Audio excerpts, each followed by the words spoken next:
Hi everyone, after posting Genshin shorts and lore for a few weeks, we're finally back to our usual Ecchi and Yuri routine. And I want to start today by talking about an Ecchi manga titled Kimi wa Midara na Boku no Jo.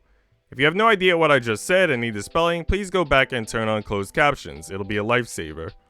Kimi wa Midara is a 12-chapter manga about a romance between childhood friends, who skip the usual dating routines and jump straight to the cultured acts.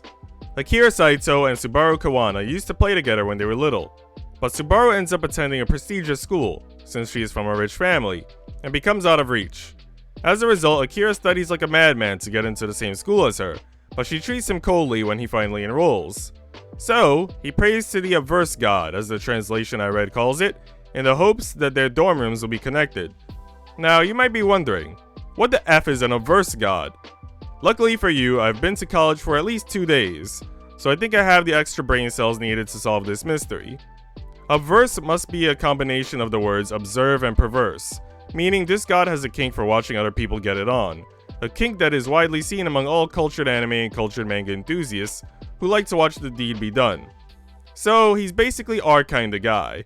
That said, the manga reaches a point where it's too lewd even for the obverse god, so he threatens the characters and tells them Akira's pee-pee will be cut off if he and Subaru continue to please one another. So yeah, this manga definitely becomes far more ecchi than other popular titles like High School DxD and Touloveru. Hell, I remember when they announced the snow day back when I was in high school.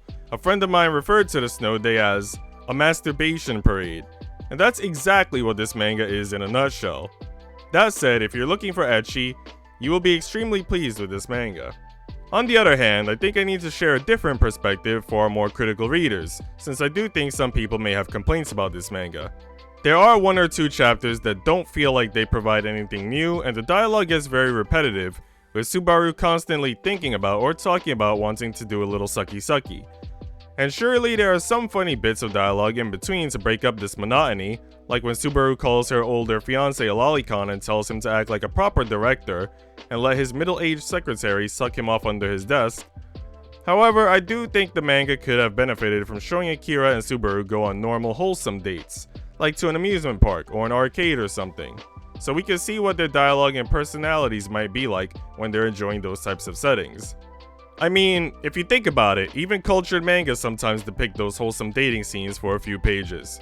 So I don't know why Kimi wa Midara's author chose to only focus on the expression of love through sex. At that point, the manga is basically being pushed as a regular manga by keeping 18+ scenes short and heavily censored, but in reality, it wants to be more of a cultured manga than actual cultured manga. So yeah, again, if you want ecchi, you might enjoy this. And if you're a more critical reader, it might not be perfect, but it's so short that it's really not worth complaining about anyway.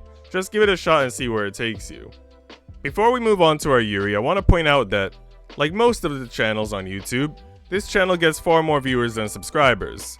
So if you're enjoying the content or have enjoyed it in the past, please consider subscribing, as it's free and only takes about 2 minutes to log in and push that sub button. I'm sure subscriptions help push the algorithm to find other viewers who would enjoy the content, which helps the channel grow and inspires the creation of similar content, so it would be greatly appreciated. Next, I want to talk about our Yuri title, Ano ko ni Kiss to Shira Yuri wo, which translates to Kiss and White Lily for My Dearest Girl. The story's main protagonist is Ayaka, Shiramine, a girl who is second best when it comes to academics at her school, but this infuriates her because she believes she has to be perfect, otherwise she will not be loved. A mentality that arose as a result of only being praised after high levels of performance. Therefore, Shiramine comes to see Yurine, Kurosawa, as an enemy since Yurine is the top student and is seen as a genius. And Yurine may very well be a genius. She beat the school's record on a 1,000 meter race, and then took a nap, won first prize in an art contest while napping, cooks perfectly while napping, and can recite any page from a textbook she has read from memory. However, Yurine seems to have a bit of a dark side, as seen with some of the expressions she makes, and her choking Ayaka for whatever reason. Probably an unexplored kink beginning to manifest itself. And Yurine's conflicts seem to arise from dissatisfaction with being at the top and achieving high goals so easily. Thus, she begins to possibly develop feelings for Ayaka that take shape from her desire to see a hard worker like Ayaka hopefully surpass her. Another cool thing about the manga is that it briefly gives us insights into other Yuri couples and their feelings blossoming, such as these 2 members of the track team. I definitely recommend the manga, as I believe it has a solid cast of characters with our genius who takes naps and hard worker who's aiming for the top, and I think it's enjoyable to see how a romance will develop between these two very different characters. And that concludes our video. Remember to like if you enjoyed the video and subscribe for more anime, manga, gaming, and anime figurine content, as well as occasional comedic shorts and live streams. Thanks for watching and see ya.